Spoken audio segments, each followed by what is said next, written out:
Patrik Hutzel from intensivecareathome.com, where we provide tailor-made solutions for long-term ventilated adults and children with tracheostomies, and where we also provide tailor-made solutions for non-invasively ventilated adults and children, for example when they're on BiPAP or on CPAP.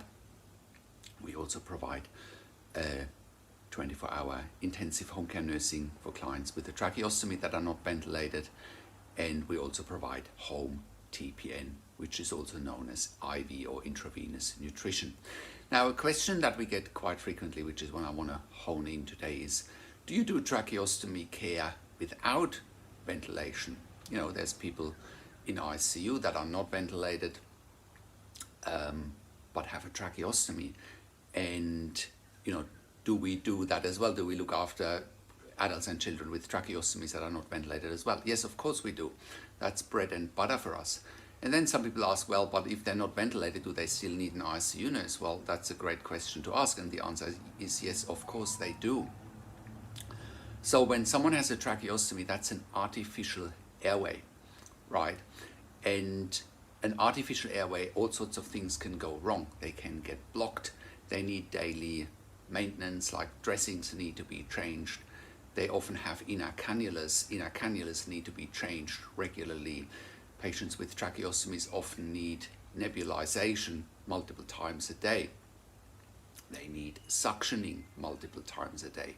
For some tracheostomy clients, they may not be ventilated, but they may need a cough assist machine to expand airways. So as you can see, when someone has a tracheostomy, it's not straightforward, and they need the expertise of an intensive care nurse with a minimum of 2 years of ICU or pediatric ICU experience. And that is evidence-based. When you look at the mechanical home ventilation guidelines on our website, I'll put a link below this video so you can click on the mechanical home ventilation guidelines. You will see that those evidence and research-based guidelines say that only ICU or pediatric ICU nurses with a minimum of 2 years ICU experience can safely look after tracheostomy and ventilation at home. Otherwise, people's lives are a danger. And to illustrate that, we've had clients in the past where we were only funded for night shifts. For 3 clients, as a matter of fact, we were only funded for night shifts. 2 of them had a tracheostomy, they weren't ventilated. 1 had a tracheostomy and 1 was ventilated. And just as we predicted at the time, we were funded for night shifts during the day.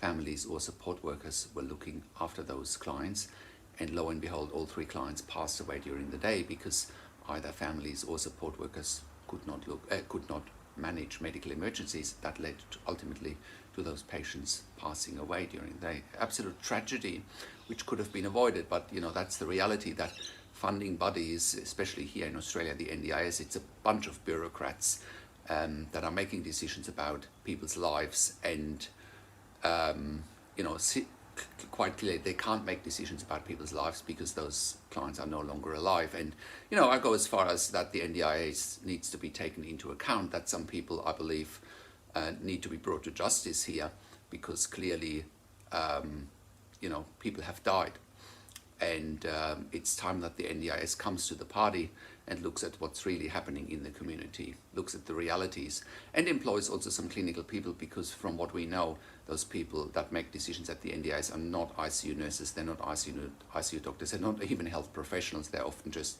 bureaucrats with, you know, no health care education whatsoever. So here at Intensive Care at Home, we work with evidence-based guidelines, because that's what it comes down to after decades of intensive care at home nursing in Australia and also in other countries. You know, the research has been done. We don't need the NDIS or other funding bodies to say what's clinically relevant, because we know what's clinically relevant. Also, we employ hundreds of years of intensive care nursing experience in the community. So I don't think you'll find another service that brings more expertise to the table than our service. We're also the only service that is actually accredited for intensive care at home nursing.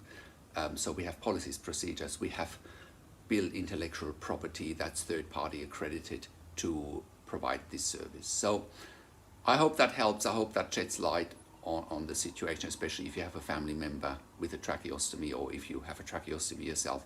You should 100% contact us at intensivecareathome.com. Call us on one of the numbers on the top of our website, or simply send us an email to info@intensivecareathome.com. Also, have a look at our membership for families in intensive care at intensivecaresupport.org. There you have access to me and my team, and we answered all questions intensive care and intensive care at home related 24 hours a day in a membership area and via email.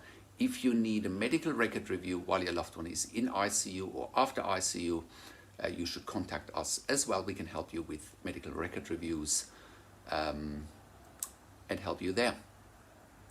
Now, subscribe to my YouTube channel for regular updates for intensive care at home and intensive care hotline. Share the video with your friends and families.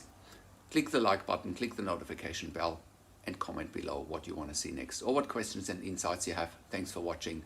This is Patrik Hutzel from intensivecareathome.com, and I'll talk to you in a few days.